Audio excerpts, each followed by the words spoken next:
ఆకాశవాణి విజయవాడ కేంద్రం. చారిత్రక జీవన బైబిల్ పరిమళం శ్రీ ఆచార్య గుజ్జర్లపూడి కృపాచారి గారి ప్రసంగం ఇప్పుడు వింటారు.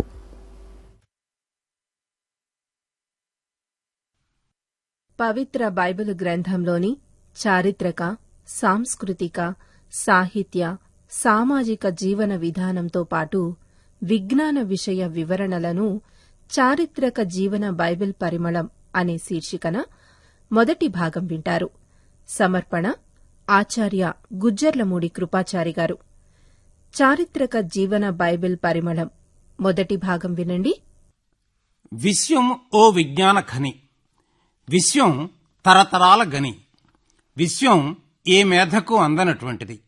వేలాది వత్సరాలు గడిచినా విశ్వ విజ్ఞాన జ్ఞానం అంతుపట్టనిది, అంతులేనిది, అంతం లేనిది. తరతరాల అన్వేషణలో అనంతము అపారము అయిన అన్వేషణ సాగుతోంది. అనంతమైన రహస్య జ్ఞాన సంపద వెలుగులోకి వచ్చి విజ్ఞాన వీచికలు కొత్త దారులు చూపుతున్నాయి. వేల వేల వత్సరాల వరకు నిరంతర నిత్యాన్వేషణ సాగుతోంది. ఇది అనంత పయనం, నిత్యం సత్యాన్వేషణ జరుగుతున్న నూతన జ్ఞానం. అనంతమైన విశ్వ సృజనలో, సమస్త జీవరాశిలో మానవ ఆవిర్భావం ఒక కొత్త సృష్టి. ఈ లోక నిర్మితిని వివరించింది పవిత్ర బైబిల్ గ్రంథం. బిబ్లియా అనే గ్రీకు పదానికి పుస్తకాలు అని అర్థం. బైబిలు పాత నిబంధన, కొత్త నిబంధన అని రెండు భాగాలు. పాత నిబంధన యేసుక్రీస్తుకు పూర్వచరిత్ర, కొత్త నిబంధన యేసు అనంతర జీవన గాథ. బైబిల్ మొత్తం 66 పుస్తకాలతో కూర్చిన సమస్త వాంగ్మయ చారిత్రక సాంస్కృతిక విజ్ఞాన ఖని. పాత నిబంధనలోని తొలి 5 గ్రంథాలను పంచకాండాలు అంటారు. దీన్నే తొరా అని, మోషే పంచకం అని కూడా పలుకుతారు. తొరా అనే హిబ్రూ మాటకు ఉపదేశం, ధర్మశాస్త్ర గ్రంథం, చట్టం అనే అర్థాలున్నాయి. మోషే పంచకం అనే ఆదికాండము, నిర్గమకాండము, లేవీయకాండము, సంఖ్యాకాండము, ద్వితీయోపదేశకాండము అన్నీ మోషే రచన చేశాడని అంటారు. తొలి పుస్తకమైన ఆదికాండంలో 50 అధ్యాయాలున్నాయి. ప్రారంభంలో విశ్వ సృష్టి, మానవ సృజన, తొలి మానవ తరాలైన ఆదాము అవ్వల అనంతరం నోవహు, అబ్రహాము, ఇస్సాకు, యాకోబు, యోసేపు తదితర కుటుంబాల వృత్తాంతం ఆదికాండంలో ఉంది. బైబిల్ ఆదికాండంలో సృష్ట్యారంభం నుంచి ప్రారంభమవుతుంది. భూమి నిరాకారంగా, శూన్యంగా ఉన్నప్పుడు వెలుగు, చీకటి వేరుచేసి తొలి రోజుగా ఈ లోక సృజన ప్రారంభించాడు దేవుడైన యెహోవా. అనంతరం జలం, ఆకాశం, భూమి, సర్వ వృక్ష సంపద, సముద్రం, పగలు, రాత్రి, సర్వ విధాలైన పక్షియాతులు, పశు సంపద, సమస్త కీటకాలు మొదలైనవి దేవుని సృజనలో జరిగాయి. సర్వ సృజన 6 రోజులు జరిగిన అనంతరం 7వ రోజు విశ్రాంతి దినమని, అది పవిత్రము, పరిశుద్ధమని దైవలేఖనం వివరిస్తోంది. దేవుడు సర్వ జగతిని సృజించిన అనంతరం తన పోలిక చొప్పున మానవ నిర్మాణం చేయాలని మట్టితో మనిషిని చేసి నాసికారంధ్రాలలో జీవాయువును ఊది తొలి మానవుని సృజించాడు. తొలి మానవుడి పేరు ఆదాము. ఆదాము అనే పేరుకు ఎర్రని మట్టి, మనిషి అనే అర్థాలున్నాయి. తొలి మానవుడు ఒంటరిగా ఉండటం మంచిది కాదని, వానికి సాటి అయిన సహాయం కోసం ఆదాముకు గాఢ నిద్ర కలుగజేసి ప్రక్కటెముక తీసి ఆ భాగాన్ని మాంసంతో నింపి ప్రక్కటెముకతో స్త్రీని సృజించాడు. నరుని నుంచి తీసింది కాబట్టి నారి అయింది. ఇక్కడ కొంత శాస్త్రీయ విశ్లేషణ ఉంది.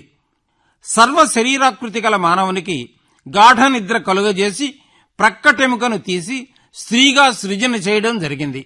ఇక్కడ గాఢ నిద్ర అనే మాటను చదివిన శాస్త్రవేత్తలు గాఢ నిద్ర వల్ల ఆపరేషన్ సవ్యంగా చేయవచ్చు అని నిర్ధారించుకుని ప్రయోగాలు చేసి అనస్థీషియాను కనుగొన్నట్లు శాస్త్రవేత్తలు నిర్ధారణ చేశారు. అనస్థీషియా ఆవిర్భావానికి బైబిల్ గ్రంథమే ప్రేరణ అనే విషయం శాస్త్రవేత్తలందరూ అంగీకరించే విషయం. అనంతరం తొలిమానవుడైన ఆదాము అవ్వల సంతానం నుంచి కయీను, ఏబేలు, అనంతరం నోబహు జీవితాన్ని గురించిన చారిత్రక వివరణ కనిపిస్తుంది. ప్రపంచంలో తొలి జలప్రళయం నోవహు కాలంలోనే వచ్చింది. తొలి నౌకా నిర్మాణం కూడా నోవహుతోనే ప్రారంభమైంది. అనంతరం తరతరాలు గడిచిన తర్వాత బాబెలు గోపుర నిర్మాణ గాథ ఒకటి కనిపిస్తోంది. ఇది 11వ అధ్యాయంలో ఉంది. దీనికి కొంత చారిత్రక విశ్లేషణ కూడా ఉంది. ఆనాటి ప్రజలు ఓ విచిత్రమైన నిర్ణయం తీసుకున్నారు. భూతలమంతా చెదిరిపోకుండా ఆకాశాన్ని అంటే పెద్ద గోపురం నిర్మించాలని, ఈ నిర్మాణం వల్ల భూమికి ఆకాశానికి ఒక నిచ్చెన మార్గం ఏర్పడుతుందని, వాళ్లకు ఎనలేని పేరు ప్రతిష్టలు కూడా వస్తాయని భావించి విశాలమైన మైదాన ప్రాంతంలో విస్తృత నిర్మాణం ప్రారంభించారు. సృష్టికి ప్రతి సృష్టిలాగా ఉండే ఈ అనాలోచిత నిర్ణయం దైవ నిర్ణయం కాదు. అందువల్ల నిర్మాణం చేసేవారికి భాషలు తారుమారై ఒకరి పనులు మరొకరికి అర్థం కాని పరిస్థితి వల్ల ఆ నిర్మాణం అర్థంతరంగా ఆగిపోయింది. దానికి బాబెలు అని పేరు. హిబ్రూ పదమైన బాబెల్ అంటే తారుమారు అని అర్థం. ప్రపంచ భాషల వర్గీకరణ చేసిన శాస్త్రవేత్తలు కూడా ఈ కథనాన్ని ధృవీకరించి ప్రపంచ భాషలకు మూలం బాబెలు గోపుర నిర్మాణమని నిర్ధారించారు. ఈ నిర్మాణం నేటికి ఇరాక్ దేశంలోని షైనార్ అనే ప్రాంతంలో ప్రాచీన చారిత్రక కట్టడంగా ఉంది. అన్నింటికీ ప్రధానమైన భూమిక వహించే ఆదికాండంలో అబ్రహాము, లోతు, ఇస్మాయిల్, ఇస్సాకులతో పాటుగా ఆనాటికి సర్వ పాపాల పంకిలమైన సొదొమ గొమొర్రాలపై అగ్ని గంధకం వర్షించి సర్వనాశనం కావడం, ఆపై అబ్రహాము మరణం, యాకోబు ఆ తర్వాత యోసేపును అన్నదమ్ములు ఈజిప్టు వాసులకు అమ్మడం, ఈజిప్టుకు ఏసేపు వెళ్లడం, ఆపై కరువు పరిస్థితి రావడం, ఇవన్నీ కూడాను చారిత్రకమైనటువంటి ఘటనలు. ఈజిప్టు వాసులకు యోసేపును తన అన్నలే అమ్మడం నిజానికి దేవుని ప్రణాళిక. యోసేపు జ్ఞానమే తరువాతి కాలంలో ఇశ్రాయేలు వంశాలకు తరతరాలకు మార్గదర్శకమైంది. చివరికి యోసేపు మరణంతో ఆదికాండం ముగుస్తోంది. ఆదికాండం తర్వాత దర్శనమిచ్చేది నిర్గమకాండం. మోషే పంచకాండాలలో నిర్గమకాండం రెండవది. నిర్గమకాండము అనే మాటకు వెళ్లడం, గమనం, బయటికి మార్గం అనే అర్థాలున్నాయి. ఇశ్రాయేలీలు ఈజిప్టు నుంచి తమ స్వంత ప్రాంతానికి మోషే ద్వారా తిరిగి పయనమైన ఘటన నిర్గమకాండం వివరిస్తుంది. ఇందులో మొత్తం 40 అధ్యాయాలున్నాయి. నిర్గమకాండంలో పేదలు దేవుని బిడ్డలుగా ఎదిగిన క్రమం కనిపిస్తుంది. ధనిక వర్గం పేదలను అణిచివేస్తుంటే వారిలో నుంచి మోషే నాయకత్వంలో లక్షలాది మందికి విమోచన కలిగించడం నిర్గమకాండంలో స్పష్టంగా చూడవచ్చు. ఇశ్రాయేలీలు చారిత్రక ఘటనలో 2 ముఖ్యమైన విషయాలు నిర్గమకాండము ద్వారా తెలుసుకోవచ్చు. మొదటిది మోషే ఈజిప్టుకు రావడం, ఈజిప్టు రాకుమారుడుగా కూడా పెరగడం, అనంతరం హెబ్రీయులను ఈజిప్టు బానిసత్వం నుంచి విమోచన చేయడం ప్రధాన ఘట్టం. ఈ నేపథ్యంలో ఈజిప్టు వాసులకు అనంతమైన విపత్తులు అనబడేటటువంటి తెగుళ్లు రావడం, అనంతరం వారు విముక్తులై ఎర్ర సముద్రాన్ని దాటడం ప్రధానమైన కథనం. ఎర్ర సముద్రం దాటడం అనే ముఖ్యమైన ఘటనలో కేవలం హెబ్రీయులు మాత్రమే సురక్షితంగా ఎర్ర సముద్రంపై సహజమైన బాట ఏర్పడి నడిచి రావడం దైవ మహాత్మ్యంగా భావించవచ్చు. ఇది ఒక కీలక ఘట్టం. అనంతరం జరిగే రెండో ఘటనలో మోషేకు దేవుడు సినాయి పర్వతం మీద 10 ఆజ్ఞలు ఇవ్వడం ప్రధాన భూమిక. నిజానికి ఈ 10 ఆజ్ఞల ఘటన బైబిల్లో ఒక ప్రధాన భాగం. ఇది కేవలం ఒక జాతికి మాత్రమే కాదు, విశ్వజనీన సార్వకాలిక ప్రజలకు నిత్య జీవన గమన సిద్ధాంతం.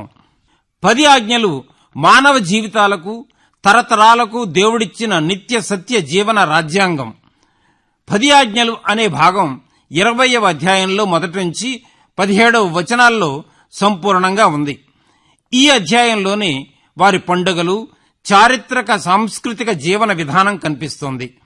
అనంతరం 25వ అధ్యాయంలో దైవ ఆరాధన మొదలైనటువంటి విధానాలన్నీ కూడాను కనిపిస్తాయి. ఇక్కడే గుడారాల నిర్మాణం ఎలా ఉండాలో కూడా తెలియజేస్తోంది. ఆరాధనకు కావలసిన విధి విధానాలు, దీపస్తంభం నిర్మాణం మొదలైనవన్నీ కూడాను ఇక్కడ కనిపిస్తాయి. వీటితో పాటుగా ప్రధానమైనటువంటి పీఠం, ధూపవేదిక, యాజకుల వస్త్ర విధానం, ఆరాధనలో కావలసిన వస్తువులు, ధూప ద్రవ్యాలు, దీప నైవేద్యాలు తదితర క్రమం స్పష్టంగా ఉంది. ఆరాధనకు ప్రజలు తీసుకుని రావాల్సిన కానుకల వివరాలు కూడా ఇక్కడ స్పష్టంగా కనిపిస్తాయి. నిర్గమకాండమంతా ప్రయాణకాలం. ఈ క్రమంలోనే ప్రజలకు దైవం కలిగించిన సమస్త రక్షణ సహజ సిద్ధమైన చల్లని మేఘం కింద సేద తీరిన కాలంలోనూ సురక్షిత జీవన క్రమం ఉంది. అరణ్య ప్రదేశంలోనూ నిత్యావసరాలైన నీరు, ఆహారం సమృద్ధిగా లభించిన విధానం ఉంది. దేవుని రక్షణలో కొనసాగినంత కాలం సమస్త ప్రజలు సర్వ సుఖాలతో వర్ధిల్లిన విధానం కనిపిస్తుంది. అదే క్రమంలో మనుషుల స్వభావం, దేవునికి విధేయులైన వారిలో కలిగే సమస్త రక్షణ భాగ్యం గమనించవచ్చు.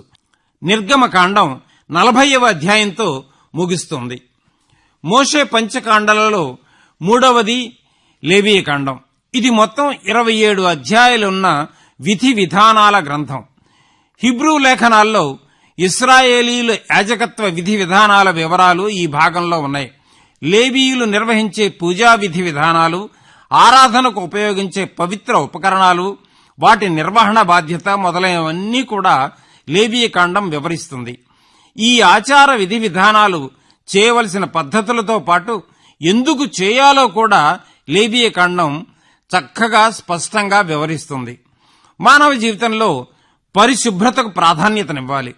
పరిశుభ్రంగా ఉంటే పవిత్రంగా ఉంటారనే ప్రాథమిక సూత్రం లేవీయకాండంలో గమనించవచ్చు. ఇందులో బలి అంటే దైవార్పితం చేయవలసిన పద్ధతులు మొదటి 6 అధ్యాయాల్లో ఉన్నాయి. ఉదాహరణకు హోమబలి, నైవేద్యం, శాంతి బలి, నిత్య హోమబలి మొదలైనవి లేవీయకాండంలో గమనించవచ్చు. అలాగే ఆహార విషయంలో కూడా పవిత్రమైనవి, అపవిత్రమైనవి ఇవన్నీ కూడాను 11వ అధ్యాయంలో కనిపిస్తాయి. పిల్లలున్న తర్వాత వాళ్ళని శుద్ధీకరించాలి. పిల్లలు పుట్టిన వెంటనే వాళ్ళకి చేసేటటువంటి శుద్ధీకరణ విధానం 12వ అధ్యాయంలో ఉంది. అలాగే దేవుడు ఏర్పరిచిన లైంగిక సంబంధ బాంధవ్యాలు 18వ అధ్యాయంలో ఉన్నాయి. 23వ అధ్యాయం అంతా వివిధ రకాల పండుగలు, పవిత్ర కాలాలకు సంబంధించినవి గమనించవచ్చు. లేవీయ కాండంలోనే విధేయత కలిగిన వారికి వచ్చే ఆశీర్వాదాలు, అవిధేయత వల్ల కలిగే శాపాలు 26వ అధ్యాయం వివరిస్తుంది. లేవీయ కాండమంతా మానవ జీవన విధానం, విధి విజ్ఞాన వికాసంతో పాటుగా జీవన క్రమం నేర్పిస్తుంది. లేవీయ కాండం తర్వాత వచ్చే సంఖ్యాకాండం 36 అధ్యాయాల సమాహారం. గ్రీకు భాషలో అరిత్మయి, లాటిన్ భాషలో న్యూమెరీ అనే పదాల అర్థమే సంఖ్యాకాండము అనే పేరు వచ్చింది. నిజానికి సంఖ్యాకాండము నిర్గమకాండమునకు కొనసాగింపు. నిర్గమకాండంలో ఇశ్రాయేలీలు సుదీర్ఘ అరణ్య ప్రయాణం వివరిస్తే, సంఖ్యాకాండం 2వ తరాన్ని, వారి జీవన విధానం అనే వివరాల్లో 2 తరాల మధ్య ఉన్న అంతరాలను విశదీకరిస్తుంది. సుదీర్ఘకాలం ఒకే నాయకత్వంలో ఉన్న ప్రజల్లో ఉండే అసహనం, తిరుగుబాటు మొదలైనటువంటివన్నీ కూడా ఇక్కడ కనిపిస్తాయి. సంఖ్యాకాండంలో ఇశ్రాయేలీల 40 సంవత్సరాల సుదీర్ఘకాలంలో లక్షలాది మంది స్వభావం స్పష్టంగా ఉంది. మొదటి 4 అధ్యాయాల్లో లేవీ వంశీయులు, వారి గోత్రాలు, వారి కుటుంబ విధులు ఉంటే, యాజకులు ప్రజలను దీవించే పద్ధతులు 6వ అధ్యాయంలో ఉన్నాయి. సుదీర్ఘకాలం మోషే నాయకత్వంలో ఉన్న ప్రజ కాదేషు బర్నియాలో ఇశ్రాయేల్ ప్రజల తిరుగుబాటు 14వ అధ్యాయంలో ఉంది. సంఖ్యాకాండంలో మరో విశిష్ట గుర్తింపు కూడా ఉంది. అరణ్య ప్రయాణంలో ఒకానొక సమయంలో విస్తృతమైనటువంటి పాము కాటుకు ప్రజలు అధికంగా చనిపోతారు. ఆ సమయంలో మోషేకు దేవుడిచ్చిన వరమే కంచు సర్ప ప్రతిమ. పాము కాటుకు గురైన వారు ఆ సర్ప ప్రతిమను చూచినా, తాకినా బ్రతికినట్లు 21వ అధ్యాయం 9వ వచనంలో ఉంది. ఈ ప్రతిమ నకలు రూపకల్పనతో ప్రపంచవ్యాప్తంగా ఉన్న వైద్య విధాన గుర్తింపు చిహ్నం నేటికి ప్రపంచవ్యాప్తంగా కొనసాగుతుంది. అనంతరం 26వ అధ్యాయంలో రెండోసారి జనాభా లెక్కలు తీసినట్టు స్పష్టంగా ఉంది. 27వ అధ్యాయంలో ఒక ప్రధాన ఘట్టం మనకు సాక్షాత్కరిస్తుంది. ఆస్తి హక్కు విషయంలో కుమారులతో పాటు కుమార్తెలకు వారసత్వ హక్కు చట్టం గురించి మనకు కనిపిస్తోంది. అదే విషయం చివరి అధ్యాయమైన 36వ అధ్యాయం కూడా ప్రధానంగా ఉంది. సంఖ్యాకాండంలో 33వ అధ్యాయం అంతా ఈజిప్టు నుంచి మోయాబు వరకు జరిగిన ప్రయాణ వివరాలు, 34వ అధ్యాయంలో కనాను దేశ సరిహద్దుల వివరాలు కనిపిస్తాయి. సంఖ్యాకాండం తర్వాత మోషే పంచకంలోని చివరి గ్రంథం ద్వితీయోపదేశకాండం. రెండవ ధర్మశాస్త్రమనే అర్థం వచ్చిన సీనాయి పర్వతంపై దేవుడు మోషేకిచ్చిన ధర్మశాస్త్రానికి కొనసాగింపు ఇది. ఇందులో మొత్తం 34 అధ్యాయాలున్నాయి. వాగ్దాన భూమి అనబడే కానాను దేశంలోకి ఇశ్రాయేలీలు ప్రవేశించబోయే ప్రజలను ఉద్దేశించి మోషే చేసిన ప్రసంగమే ద్వితీయోపదేశకాండం వివరిస్తుంది. ఇక్కడ మరో విషయం స్పష్టం చేయాలి. హెబ్రీయులే ఇశ్రాయేలీలు. ఎలాగంటే అబ్రహాము మనుమడైన యాకోబు దేవునితో పెనుగులాడి ఇశ్రాయేలు అని పేరు పొందాడు. ఇశ్రాయేలు అనే మాటకు దేవునితో పోరాడేవాడు అని అర్థం. అందువల్ల యాకోబు సంతానం వారి నుంచి ఇశ్రాయేలీయులు అనే పేరు స్థిరపడింది. ద్వితీయోపదేశ కాండంలో మోషే ఉపదేశాలు ఇశ్రాయేలీయులకు వాగ్దాన భూమి అనబడే కానాను ప్రవేశానికి సంసిద్ధులుగా చేసిన క్రమమే ద్వితీయోపదేశ కాండం వివరిస్తుంది. సీనాయి పర్వతం నుంచి కనాను సరిహద్దుల వరకు ఇశ్రాయేల్ వారు కొనసాగించిన ప్రయాణ చరిత్రతో ప్రారంభమవుతుంది ఇది. దేవుడు ఇశ్రాయేల్ ప్రజలను ఎంపిక చేసుకున్న విధానం 7వ అధ్యాయంలో ఉంది. అందులోనే విధేయత చూపే ప్రజలకు దేవుని దీవెనలు ఎలా సంప్రాప్తిస్తాయో వివరంగా ఉన్నాయి. అలాగే బలులు అర్పించే విధానం 12వ అధ్యాయంలో ఉంటే పవిత్రమైనవి అపవిత్రమైన వాటి వివరాలు 14వ అధ్యాయం వివరిస్తుంది. 15వ అధ్యాయంలో బానిసలను పనివారిని స్వతంత్రులుగా ప్రకటించే విధానం కూడా ఉంది. 17వ అధ్యాయంలో న్యాయపీఠాలు రాజును ఎంపిక చేసుకోవడం గమనించవచ్చు. అలాగే 21వ అధ్యాయంలో జ్యేష్ఠ పుత్రుడి హక్కులు, 23, 24 అధ్యాయాల్లో పౌర హక్కులు, వివాహ నియమాలు, విడాకులు, వితంతు వివాహాలు మొదలైనవన్నీ కనిపిస్తాయి. 31వ అధ్యాయంలో ఇశ్రాయేలుకి కొత్త నాయకుని ఎంపిక, 34వ అధ్యాయంలో మోషే మరణం గురించిన వివరాలున్నాయి. మోషే మరణించే నాటికి 120 సంవత్సరాలు అయినా చివరి వరకు ఆయన కళ్ళు మసకబారలేదు, కాలి సొత్తువ తగ్గలేదు. యెహోవా దేవునితో ముఖాముఖి సంభాషించినటువంటి మోషే వంటి ప్రవక్త ఇశ్రాయేల్ ప్రజలకే కాదు, విశ్వవ్యాప్త నాయకులకు, నీతి న్యాయ నియమబద్ధ జీవన ప్రజలకు ఆదర్శం. మోషే పంచకం అనబడే ఆదికాండము, నిర్గమకాండము, లేవీయకాండము, సంఖ్యాకాండము, ద్వితీయోపదేశ కాండములు బైబిల్లో ప్రధాన భూమిక వహిస్తాయి. మీరింతవరకు చారిత్రక జీవన బైబిల్ పరిమళం మొదటి భాగం విన్నారు. సమర్పణ ఆచార్య గుజ్జర్లమూడి కృపాచారి గారు.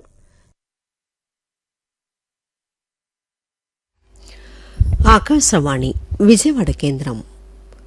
రామోయ్య తిథి కార్యక్రమంలో మరికొన్ని ఫిలిం గీతాలు వింటున్నారు. ప్రేమ సంకెళ్ళు ఈ చిత్రానికి